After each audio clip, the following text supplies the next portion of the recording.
All right, guys, Jeff Aiello, Talk of the Hill podcast. I'm really excited about this one because I have one of my best friends in the whole world who actually has one of the coolest jobs in the world, one of many of his cool jobs that he does. But you're going to meet Matt Crevin right now. Now, you might say, Matt Crevin, who's that? Most people don't know who you are. Matter of fact, I don't even know who I am either. And where are we? We're in the Talk of the Hill podcast studios. Here's the cool thing. If you are a 49ers fan, you're going to probably lean forward a little bit here because this is pretty cool.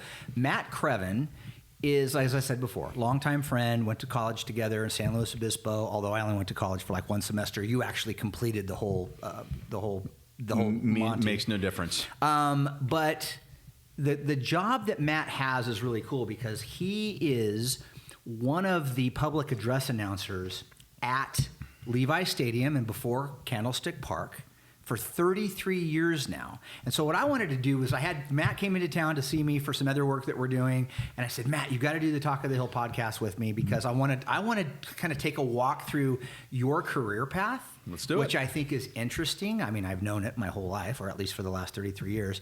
Let's just dive right in. What do you do? We're going to start at the end, and then we're going to back up. What do you do for the San Francisco 49ers? I'm going to answer that question in a minute. Okay, good. But first, I want to say it's good to see you. Yeah. Good to be here on your podcast. Thank you. And how much would it have taken for me to pay you to say my best friend? What if I give you like the 25 instead of the 20? What would that have changed the intro at all? Yeah, there's different tiers of best friendness. I wanted to clarify that. Yeah. All right, now let's get serious. Okay. But we're not really going to get serious. No. What was the question again? I had originally started out by saying, tell me what your job is. All right, here's the deal. Then we'll back up. Like what? Because we were talking about this before we went on the air. Yep. And you're like, here's what I do. Yeah. And I was like, I was joking. I remembered the question. Let's go. So here we go. 32 NFL teams, right? Yep. At every stadium, there are 2 public address announcers. Here's the deal. People thinking 2, like 2 people, 2 distinct roles at every stadium. Yeah. So you've got your stadium PA, okay? Meaning that person is the one that is booming it out across the stadium. Everyone is going to hear, with all due respect, maybe a bit of a cheerleading element to it, yelling and screaming of when, but they're giving the same or similar information. Yep. Who was on the carry, who was on the reception, who made the tackle, what was the gain, what was the loss. The basics. You got it. Yeah. The basics. The second PA at every NFL stadium is what I do, and that's called internal or press box PA. So similar information, but I get to give a little bit more. So let me give you an example. Yeah. On every play, there's going to be a catch, a run, a sack. There could be loose ball yardage. There could be an interception. Everything is to the T because it is the NFL, and there's money equated to every inch gain or loss on every play. I'm announcing the basic play-by-play, but instead of the stadium hearing me, it's the members of the press of both teams, VIPs, luxury suites, etc. That's so cool. But it's an extra set of eyes, if you will, and in this case, a voice for those that are actually working at an NFL game. I'm giving them that information. If I could add one thing that I get to do, which is super fun versus a stadium PA, is if there's an injury update, members of the media are going to want to know, and the other team's VIPs are going to want to know that injury status. And I'm on a direct dial for both benches to get that injury update information. Now, do you have a staff or a team that help you do what you do? I do. Yeah, absolutely. I would love to sit here and say, no, I do it all myself, but that would not be accurate. So how's that work then? Yeah, Spotters I've been doing like this, that? as you mentioned on the intro, right? 33 years. So I feel like at this point, I know what I'm doing, but there's always room to get better at it. But I have what's called the spotter. Yeah. I'm on binoculars. My eyes are fixated on the ball. Wherever that ball is going, from the snap exchange, from that point, I'm following the ball. That's where my eyes are trained to go. Yeah. If someone's on a tackle, or if there's a gang tackle, and maybe not the right word, if there's multiple people in on a tackle, I have what's called a spotter that's helping me, that is sitting literally right to my left, that can help, saying, hey, did you catch that? That was 54 on D that made that tackle. And I know that name of who 54 is. I need to know who that is and be able to announce it quick, and be accurate. But I find it interesting. So there's a spotter. Oh, I'm sorry. I interrupted. Keep going. You did. Yeah, no, I'm famous And now, for that. and I'm completely done because I lost my track. No, there's one other key piece that I got to tell you because you asked. Well, no, I didn't. I got excited for another question. And there's but I'm people. There's one other key piece because a lot of people that are just fans of football might be wondering, even if they're watching the TV broadcasts or if they're listening to the radio in their car. Like, how do they know what that loss was? Or how do they know if that punter punted it from the 38 and it was received at the visiting 28 and there's a lot of yardage and moving pieces mathematically that you have to get fast and accurate. Yeah.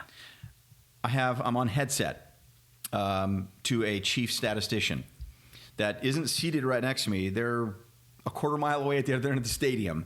Now I'm on headset, and anyone that's been in news or production like you have or anyone, and you have to help me. What is it when you're an anchor on set? It's an IFB. It's an earpiece. You got it. No, that's the IFB. Okay, so think of it that way. I'm on headset and I'm hearing information, and I have to filter what I'm hearing versus what I'm seeing and be able to call it. Yeah. So I'm kind of quarterbacking all of that into each and every snap from scrimmage. I didn't think it was possible for me to admire you any more than I already do, but that's changing rapidly.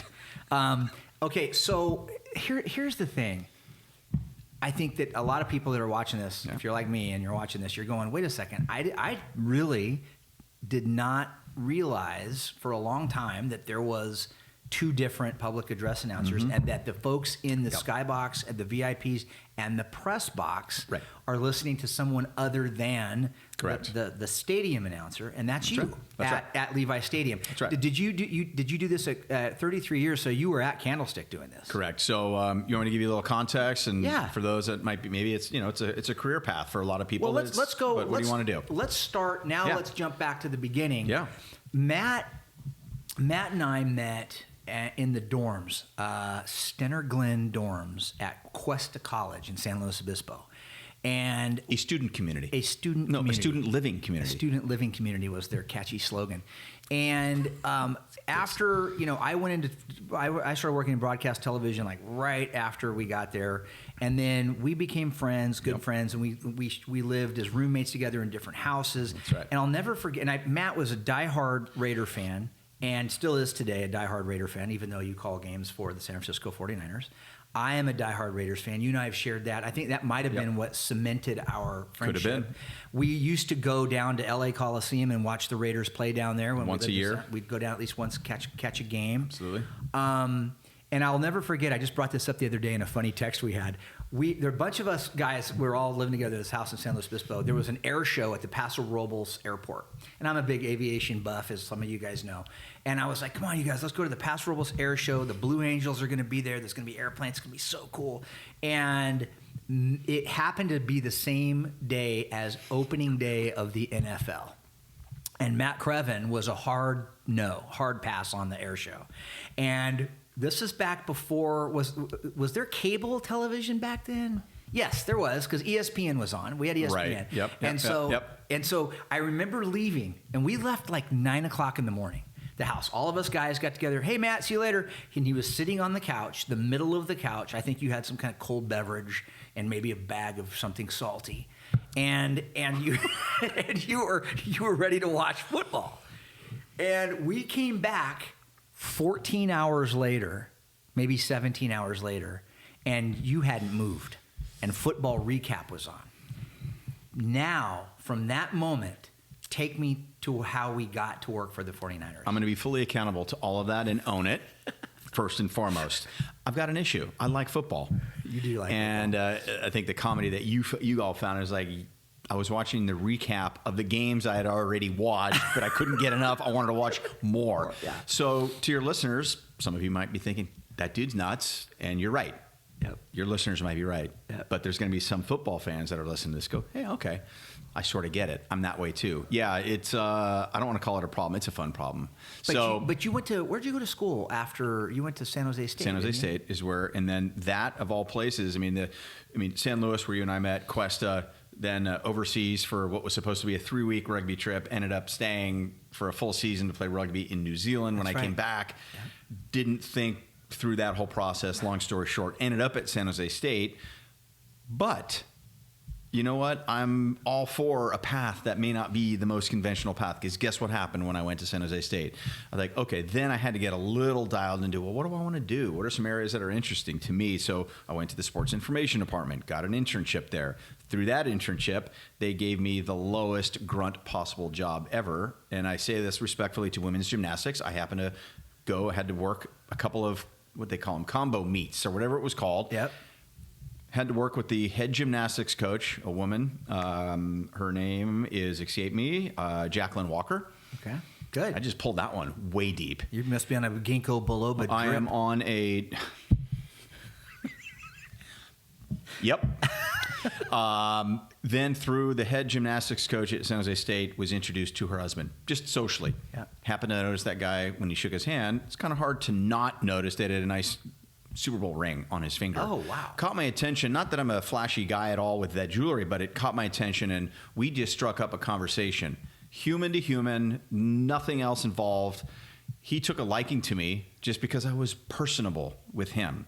Yeah. And he said, when you're done with this internship, would you be interested in coming into the 49er offices and meet with us? Would you like to take a guess of how long it took me to say yes to that answer? Or to that question, rather? Point two. Maybe a little bit longer, a little bit quicker. That is how that happened. So none of that would have happened had it not been for the gymnastics circuitous route of going to college, knowing exactly what I wanted to do, because I didn't. And I went to 2 different colleges. Anyway, that whole route brought me to the opportunity to get involved with sports, meet some people. It just so happened by good luck, good timing, and then I inserted a little bit of just personality into it. That is what got me the break in to meet an interview for an unpaid public relations intern in 1991. With the Niners. With the 49ers. With Rodney. With Rodney. Yeah. And so you and I obviously stayed friends. I was starting my television career, bouncing around the country. You were with the Niners. That's right. I remember I was living in Charlotte, North Carolina. Oh, yeah. And I remember the trip well. Yeah. And well, I'll get to the trip, but I was living in Charlotte, North Carolina, working at WBTV Channel 3 there. And I remember being able to talk to you on the phone. This was before cell phones came out. And just before. We're not old, but go ahead. Yeah. And you were in the booth helping out with like NFL games with some big notable play-by-play people like Marv Albert, Al Michaels, the Monday Night Crew, Monday Night Football. Then it turned into Thursday Night Football. A who's who from who was on Westwood One Radio. For those that drive around and listen to football in their car, that's Westwood One Radio. Their on-air talent was a stable. And Marv Albert was the one that jumped out just because Did you ever do any time with Madden? Did you ever work with Madden? No. Yeah. I got to meet him a few different times, but Madden and his crew do not have extra people come into the booth. Gotcha. It's on football lockdown. You can't get near him. No, okay. Copy that. But I got a great photo. Joe Buck? Joe Buck was not... he came later. He came later. Yeah. But no, just working with, I'm trying to think now that from early in the mid-'90s is when I was doing a lot of that work with the on-air radio talent and the on-air TV talent. Standing right in between them. I'll give you one. I got to give you a story here. Yeah, I want a story. So one story that really was kind of a cool moment for me personally, because as you so kindly mentioned, I used to sit on the couch a little bit and watch some football. Yeah. 17 hours might have been a stretch, but I'll go with that. I'm pretty sure it was 17 hours. Dick Enberg and Bob Trumpy were the main. They were the A team for NBC. Yep.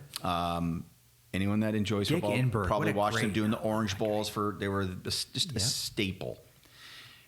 Working in between the two of them, the first time during a live unscripted event, it's pretty crazy. You know what it's like to be in a production truck, probably during a live event. Yes. But going into that and what that's like was just like running a marathon, but without actually prepping for the marathon, if that makes any sense whatsoever. But I was mesmerized at first because I've got the soothing voice of Dick Enberg, who I grew up listening to. Yeah. Rose Bowls, Orange Bowls, NFL. Yeah. And Bob Trumpy, who was equally, former ball player in his own right. And it was just a really cool moment. Like, okay, you're a pro now. You're in the booth with the biggest names in broadcasting. That's when it kind of hit me and said, okay. And I was told early on from Rodney Knox, who hired me with the Niners, said, check your fan hat at the door. Doesn't matter if you're working with our players, who's the likes of Joe Montana, Rice, et cetera, soon to be Hall of Fame athletes. He said, you can't be a fan. You'll get shown the door. And Rodney knew that, and that's why he gave me those assignments. He said, I know you're going to handle it. Okay. I was nervous inside. What was it like? Couldn't show it on the outside. What was it like the first time? Like you got to hang out with Joe Montana and Jerry Rice at the end of their run. Yeah. Is kind of when you started, and you were still pretty young at that time. Yeah. How hard was it to check the fan hat? Very. Yeah. So back up. I mean, or not back up. Just to add to that. Yeah. My first year for just a watermark, right? My first year was the 91-92 season. That happened to be Montana's last. So here I am, thrust into this high-pressure environment. It's still football, people, right? Yep. But the business side of it, from the behind the curtain, there's a certain level of intensity there. Yeah. And you have to bring it all the time, not just as a player, but to do what you're doing in the PR seat. And here I was, like literally 7, 8 years earlier, I'm on my parents' couch, not my college couch, my parents' couch, doing the same crap I was doing with you. But watching Montana on TV, growing up being a Bay Area native, watching him and watching the team and the success and who he became as a player and how widely regarded. Now I'm in the same production meeting with him. Now I'm coordinating interviews for him. My head was spinning, dude. Yeah. Yeah. But I was told right then and there, and this is a lesson that goes across anything. It doesn't matter if you're in the boardroom and there's a CEO there, or you're there with a Joe Montana, who was a pretty decent football player. Not bad. Not bad. I had to find a way to be their equal. I'm there for a reason. I got a job to do just as much as they do. They do, yeah. And that immediately, I don't want to say, respect isn't just handed out, but that's how you earn it from them. That's right. So I had a little similar with that when I went and worked at KPIX. You remember when I went to work at Channel 5 in San Francisco? Yeah. And as a diehard Raider fan, our sports guy was Dan Fouts, the legendary Hall of Fame quarterback. San Francisco native. For the Chargers. Yeah. And I hated Dan Fouts growing up. Hated Eric Coryell and those passes to Kellen Winslow and who was the little wide receiver that they had? John Jefferson. They had Charlie Joyner. Charlie Joyner's who I was thinking Kellen of. Winslow. Yeah. Chuck Muncie. 40 points a game, but their defense was horrible. Yeah. No, but they were spectacular offense. Epic. But I remember the first time I had to shoot a promo, a sports promo with Dan Fouts. You wanted to hit him. Yeah, I did, but then I had respect for the game and what he did and all that. So you get into that work mode. Oh yeah. You're a unpaid intern. We're back at that part of the story, right? And you obviously at some point it goes up another level. You're doing well. Yep. What's the next kind of milestone for you? Yeah. So that 91-92 season is just an internship, and I'm saying the unpaid because I don't know what it's like now, but I think there's a little bit of an entitlement where young people expect to get paid right away, and that just doesn't happen in sports. Doesn't. Newsflash. Anyway, yeah. Then the next roll up was just as a PR associate. So yeah, I'm on board. I'm getting a paycheck. I'm living it. I'm living it. Period. The end. That job was now a full-time job. And then you start to realize, wow, football just really doesn't stop. It's not just Sundays that we all watch on TV and enjoy and love. It's now, as we all know, year-round. Yeah. There's no stopping. But the job then it just gave me the opportunity to not only understand how to deal with just a variety of personalities. Again, it's no different than the workplace. These are athletes, but they're all different. And you got to cater to the different personalities to get the results you want, and working with them on their different, platforms. Back then, again, no social media, but their engagements, where they were doing sponsorship shoots or, TV tags, radio spots, whatever it was. Just you were in on all that. You were coordinating it on behalf. I'm basically a liaison. Put it that way. Maybe that's an easy way to tee it up. That was kind of the day-to-day, Monday through Friday. Tuesdays across the league is historically the players' day off. We get to exhale a little bit, but the work never stops. Yeah. Wednesday, if you have a home game, you got the production crew coming in. You have to have production meetings, giving the on-air talent, stats, and storylines from your organization, in this case, the Niners. Then you roll that all the way to Sunday. This is my full-time gig, right? This is where we're going through the evolution. Then Sundays is just its own beast. You and I, my first ever NFL game happened to be with you, carrying your battery bag at the LA Coliseum. Oh, that's right. It was a Raider game, and I can't remember who they were playing, and that was my first ever sip was with you. Oh, that's... And Al Locus Al of blessed memory, sort of. No, sorry, that was me. Hardcore Raider fans will know the name Al Locasell almost yanked my pass, or maybe he did because he saw that I wasn't doing anything. Can I unpack this bag a little bit? Go. So I was working at Channel 47 in Fresno. That's right. And we had the broadcast rights for the Raiders games at Channel 47. Back then it was KJEO, and I knew this. So I called the Raiders, Los Angeles Raiders, That's right. head office, got Al Locasell, who I knew from books like The Snake and just Raider lore. He was kind of Al Davis's right-hand man for a long time. Absolutely. And here I was talking to him and saying, hey, I'm at the CBS station up in Fresno. I'd like 2 media passes. We're going to come down and cover the game. They were issued. You and I went down to the game. I took the old, camera that had an umbilical cord and a separate recorder deck you had to carry, and you carried that. I think I might have been the best boy grip for a couple hours. Yeah, you were the best boy. Anyway, right? Do you remember we got there way early before any other media? Of course we did. We went up into the press box at the LA Coliseum, and we were in line eating. Oh yeah. And Al Davis and his wife were next to us. I'll never forget that. It's a wake up moment. It was like wow. It was like, I mean, we're getting Cheddar Bay biscuits and some and some whatever the hell we had. and yes. Mr. Davis and his wife are sitting right there. And we were like looking at each other like, woo-hoo-hoo. We were so freaked out. So that story comes to mind because I'll never forget it. Can I just add a little Al Davis story? Because we're both Raider fans, and you mentioned it already. But it's been a tough road for me as a fan of the club, just because what the moves and breaking my heart in 7th grade and all that jazz. Fast forward to that story to another story where it involves Al Locasell and Al Davis. The Raiders and 49ers historically always would play in the preseason. They haven't recently for many years. But anyway, back then they did. It's at Old Candlestick Park. Yep. My announcing spot was right behind, it was a podium right behind the visiting team's PR department. And that's set up for a reason, so I can have access to info if I need it. Al Davis happened to sit there that day. So let's just think about that for a moment as I'm early on in my, dare I say announcing, but my public address announcing career. And Al Davis is gobsmack right in front of me. And of course the nerves were a little edgy and I butchered a name. And he turned around, snapped, gave the right name, and turned around. Oh, I don't know this story. And it's just the little... Sorry for the bells and chimes. Your dad's walking out to this front. It's let's let him wander. He's okay. We have him tagged. We have an air tag I on him. put an air tag on him. Yeah, it's probably a smart move. We're good. Just little mirth stories like that. It's a useless story, but for someone like us... No, it's not useless at all. When someone that is, for better or worse, legendary in the NFL history, in the lore of the league, turned around and snapped at me because I mispronounced a name. But let me give him credit for a moment. That's how detailed he was about his team. No, and so I'll give him that. Yeah, have you seen the movie, the Al Davis? Is it out yet? The Al Davis? Oh, I don't think it is yet. I know it's the John Madden movie. I think Nicolas Cage is playing John Madden. We haven't seen. I haven't seen it. Okay, well, it's not out yet. I don't think. Right. But anyway. Yeah. So, but I want to back up for a second.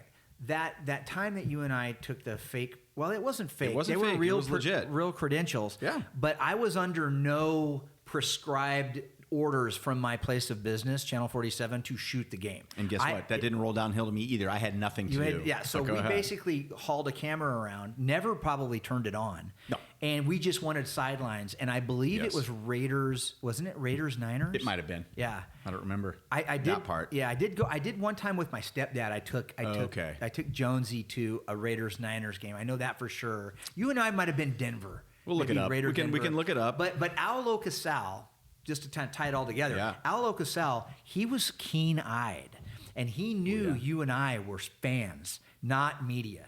We were just using the camera to stand in the end zone, basically.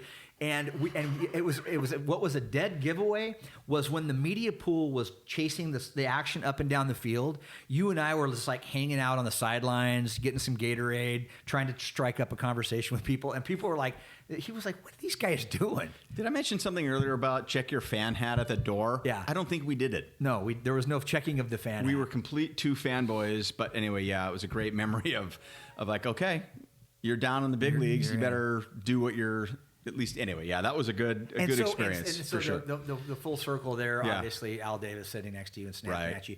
So then you've been with him for 33 years. At what point did you go from PR Yep. guy to broadcasting guy? Yeah. Or not broadcasting, but Just announcer. PA. Yeah, PA yeah, guy. because broadcast, as you know, I'm sorry, yeah, totally different. Yeah. There was a guy that was doing the stadium and the press box PA at Old Candlestick Park. He'd been there for years. He gave the information in just straight line and almost monotone. I'm not knocking him. Yeah. Unfortunately, he passed away, and so I went to my boss. Well, so you can knock him then. I can. Yeah, but we're not going to. I'm gonna not. Yeah, no, I get it. Okay, let's knock him. No, let's not. Let's not. You're right. So I went to my boss. I said, you know what? Hey, look, I know Stu passed away. I want that job, and I know I'm going to be good at it. You just said it like that. And it was a bit bravado. Yeah. Well, almost a little bit too much. You know me. I mean, sometimes a little bit of confidence can go a long way, but I wanted to really let him know that I wanted that job. Yeah. Because I just thought, love that. I said, you know what? This plays into my weird obsession with understanding numbers and correlating it to names. I mean, I've been doing this since high school. I know. And so it just a lot of it played in. I said, I think I'm going to be, but I didn't use the word think. I said, I'm going to be good at this. And he said, okay, got it. Let's come up. We'll go to the stadium. We'll do a quick dry run. Let some people hear you. And it'll be just a really, really easy audition. And you did it. That was that. And how did they do the audition? Was it during a game? Script based first. Okay. Because there is some component of some scripts that you need to read to make some announcements, just some general PSA stuff that you got to do. Yeah. What do you call that? Rip and read, or what's the old news Well, term? I don't, but that's anyway, that's the old rip and read. Just doing some script read, Yep. and then they had a monitor, and I just called a couple of series just off of a monitor of how I would call it. Okay. And that was it. And I did a little work ahead of time because I knew I was going to be doing it. And it went well enough to say I'm in this conversation with Jeff Aiello 33 years later talking about it on Talk of the Hill. So cool. Here we are. So cool, man. I want to get for a second into the kind of some of this stuff. I want you to dish. Yeah. I want to dish some dirt now because the people that are watching this, they're like, They have to be living. they got to be living. Go ahead. But I don't know. Let's see. Test me on this. Let's see. What is it that people, and we don't want to name names necessarily here, but like, I know some of these stories because you've told them to me over the years of like what's going on in the locker room. Like sometimes you were watching unnamed, I won't name names, San Francisco 49er who happened to be linemen. Yes. They would get their paycheck weekly. Correct. And they would open it up and ask you to decipher what all the deductions were. Something like that, right? There's a lot of They didn't understand professional what, athletes that are very sharp and dialed in. Some just, how do I say this? They just love football. And the rest of that is a minor pesky detail. How big were these checks that you were seeing? I remember the defensive lineman right now. I remember it. I remember who it was, and I remember a really good guy that was Dave Ron. He rests in peace. Great guy. Yeah. Just a super, super cool guy. They were having some banter. I happened to be down there, and it was like a weekly check, right? So that's how they're paid. Are they paid weekly during the season or all year long? Season only. So they're pretty sizable checks. Yeah. Now, this is, again, if you can imagine what that check would be like today, but this is 92-ish, 93, and I don't know. I thought it was like 86 grand for a week or something along. I can't remember. It was or 116 grand or whatever it was. Yeah. It was, to me, mind-boggling. Says the unpaid PR intern mind. Right. That was the viewpoint. But yeah, there was that. Locker rooms, though, if you're mentioning it, I don't know where you're going with that. I can share a story if you think that your listeners might. Yeah. But the locker room in any pro sport, probably no different. But football is its own unique beast. Only one game a week, and the intensity is just different. And the locker room is so different if the team you're covering wins versus the team you're covering happens to lose that day. If they lose, I'll start with that. Yeah. I've always said this, horrible analogy, but it's like a car wreck, but without any fatalities. Yeah. All you hear is the sound of cleats and pads being chucked into a metal locker and then put into a bag, the sound of scissors undoing the ankle tape, no music, and then the din of showers. Yeah. Now, let's just say the Niners had a good day and they win. Music is going off the hook. Talking, singing almost in a relief of, man, that week of hard ass work really paid off. And is just now, just rein me in. I'm going to go somewhere with this. I'm But loving then this. that early iteration, what I was doing the first year or two as just a PR associate, was to be in that locker room before the media is allowed in. It's called the NFL 10-minute cool down, where no one's in there, just the players and the owner, where they're doing their own speeches to themselves. Just now it's all recorded, right? We see all that stuff now online, but back then it was not. And then I had a hit list of, okay, I know that because, for example, you mentioned you work at KPIX, whether it's a local or if it's a national outlet coming through. It's like, hey, here's who we're going to want to get. Matt, can we get A, B, and C? And we're going live at 16 over the hour. Yep. And so that was one of my main jobs. You had to coordinate that. You Bring had to the go player talk in. to the certain player. And so it sounds so silly to think about it, but it's down to the minute because it's TV. Yeah. It's, okay, well, that player can't do it because he's just about to shower. Hey, can you do this quick radio spot live before you shower? Because it's radio. We don't need to worry about anything. Just there's so much little nuance. Now, let's flip that to the other side. The team loses, and it happens. It is the toughest job to go and ask these guys to go face a radio person or get on TV and tell everyone why you just lost a game. Yeah. Now, it's part of their job. Yeah. They know it's coming, but it is not an easy thing to do to go in there. And so I always had my go-to players. A guy named Mike Walters, who's a linebacker. Win or lose, that dude would talk. Okay. There was a guy that I would never even want to touch foot when he came out of the Niners, Ken Norton Jr., one of the more sultry dudes ever. Yeah. Great ball player. Yeah. Win or lose, I'm not going near that dude. Oh, really? He just... Ken Norton Jr., he was a beast. And so you see some of these guys had the wherewithal to separate, compartmentalize their job on the field versus, hey, this is part of your job. You need, don't forget, you're playing for fans. You've got to address the media. Now, it is unusual. Can you imagine? Any of your listeners, think about this. You had a really crappy day at work. Yeah. And yet then you got to not only have a really crappy day at work, you lose a deal, something doesn't work with a contract, whatever. And then you got to stand up in front of 50 people and tell everyone why you just sucked at your job. That is true. So think about that for a minute. So I see both sides. Yeah. No, I get it. Those are some of the jobs that I've had that have just give you a behind the curtain look of what really goes on in there. Let's jump ahead to Super Bowl 50. Yeah, because Super Bowl 50 was really monumental, and I was so, as your best friend, I was super proud of you in a non-condescending way. You know, like I was like, you know, because I always go back to that kid sitting on the couch that didn't go to the air show with me. You son of a bitch. And I do you want to air anything out? Is there something deeper than that you want to air it out? Let's do it. I've had lots of therapy about it, but that kid sitting there. Yep. Yeah. To make it to the show, if you will, in this line of work. I mean, you're working in professional sports, but Super Bowl 50 is going to come to Levi Stadium.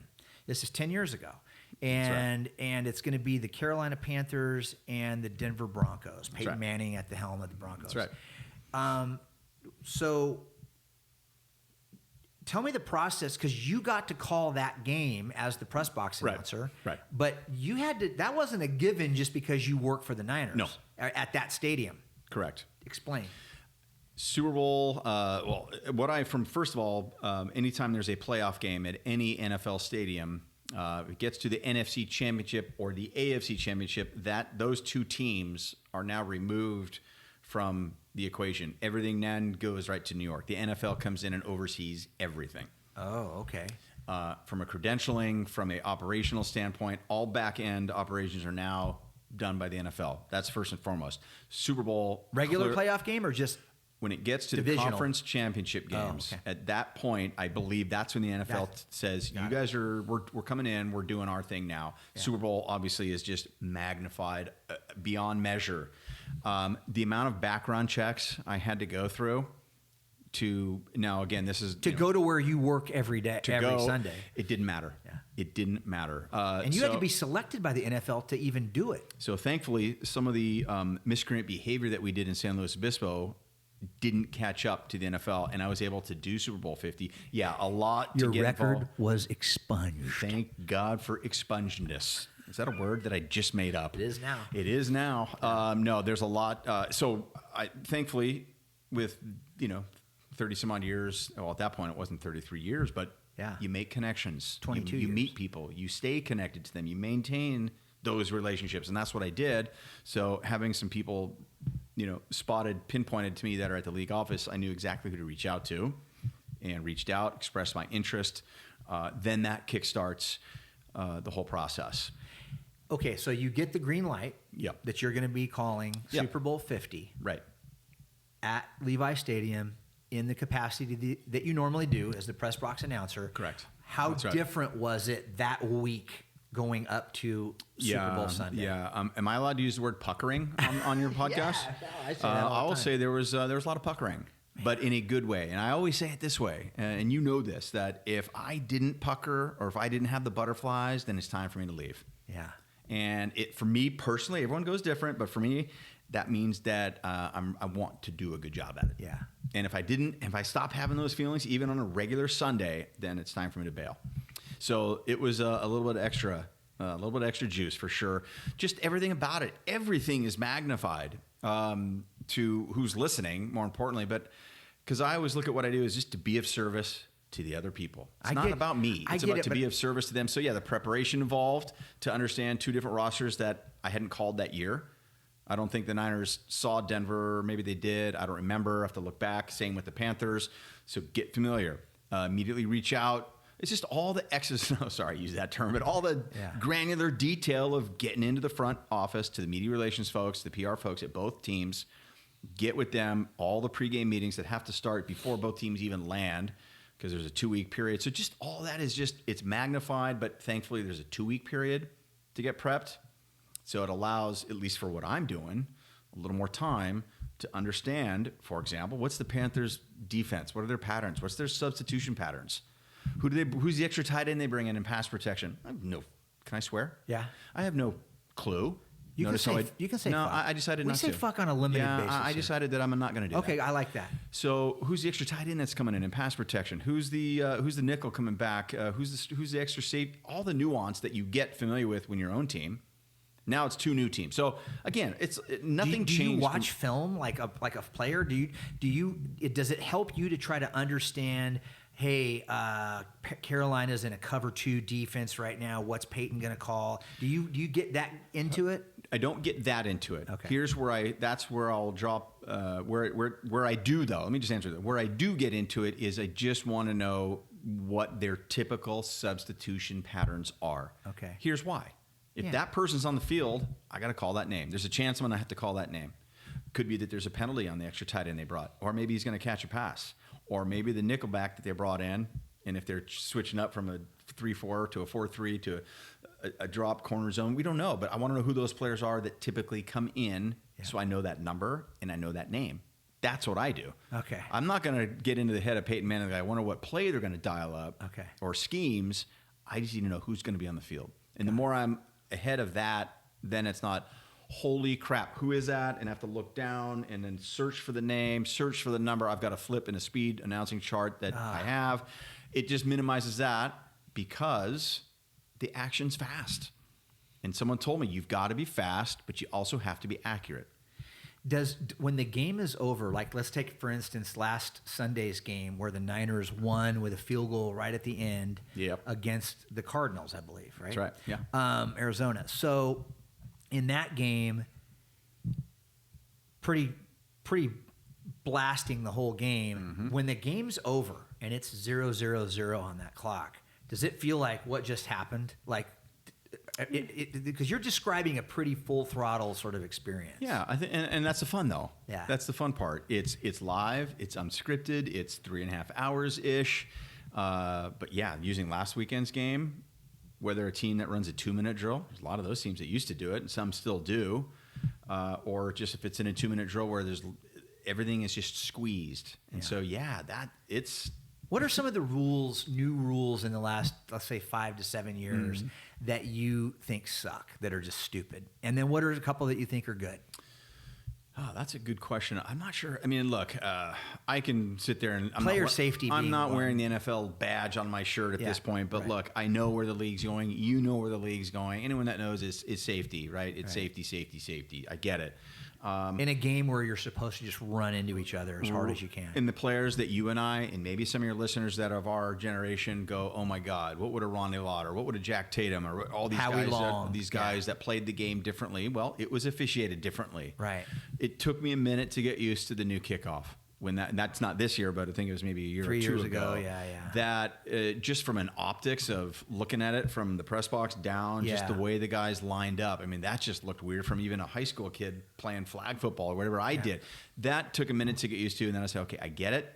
But then now I've seen the strategy for kickoffs. Now everyone just to kick it out of the end zone, great. Now you're just giving the ball to the team at the 35. That's your drive start. And that you don't want that. So now it's changed. So I don't mind the rules. Just sometimes it just takes a minute to get used to it. Of course, I could go with the easy one right now, which is super topical, which is being revolutionized by the Eagles, is the tush push. Yep. I have my take on that. What's your take? And my take is this. I don't mind a quarterback sneak. No problem. That's in the spirit of the game. Fine.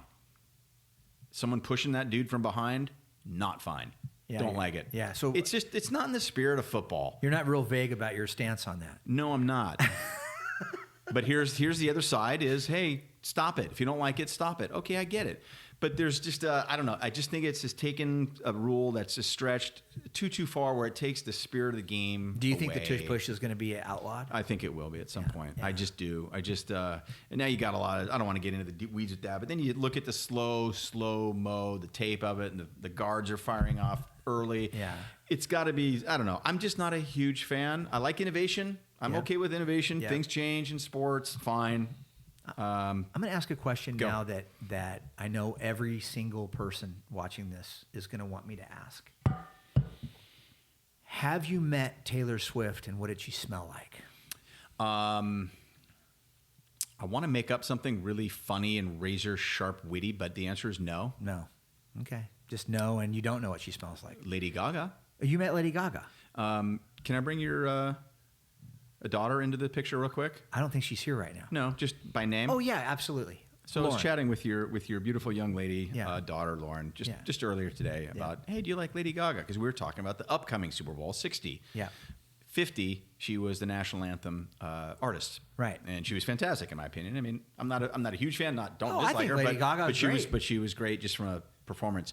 The day before I was at the stadium, a Saturday before the Super Bowl, for my own little walkthrough upstairs, and I went downstairs, and the security was. You want to come up with something funny of how tight the security would be? It was as tight as what? Tighter than a frog's ass, watertight, something. Okay. I don't know. It's your show, so I want you to just be the one to I say butchered that. And so I just tried to even get a picture next to her dressing room. And then the halftime artist, you try to get near him. You cannot even get a whiff of what she would smell like. But if I had to take a guess, Yeah. I would say a combination of plumeria and beautiful hot cocoa. I don't know. I'm just making something up. But I think That's that an would be a interesting unique combo. mix. Yeah, Yeah. that's how, in my mind, that's how she smells. Plumeria. Plumeria. And hot cocoa. The fact that you even knew plumeria. Don't is ask me to spell it, but I can say it. disturbing. Okay, so are you going to go for Super Bowl? Are you going to try to get the job for the Super Bowl 60 press box announce? Have you So started that process? That process has indeed started. I've been in touch with my contacts at the NFL who oversee that operation piece of it. Yeah. Oh, there's Lauren right now. She's saying bye, man. Messages Say bye. messages have been exchanged. Yeah. And I think come end of next month, which will be October, we should have some clarity on that. Okay. Well, we'd be wishing My you goal luck. is there. My wish is there. I put it out. We'll see. Man. Hoping it happens because it'll be a lot of fun. What a ride it's been, man. And it's still going. You know, I heard you, or I saw it on social media that you kind of posted on social media. You've been 33 years with the Niners, and I think what's interesting is that we haven't talked about is you live in Seattle, so you fly down every home game. There is a detail to do that, which shows the dedication to me and shows how much you love it. You know, you're not getting rich doing this, I'm sure, but it's the fact that you just, you know, at a very young age, you just loved sports and you love professional sports and others. Yeah. And you figured out a way to work within that industry.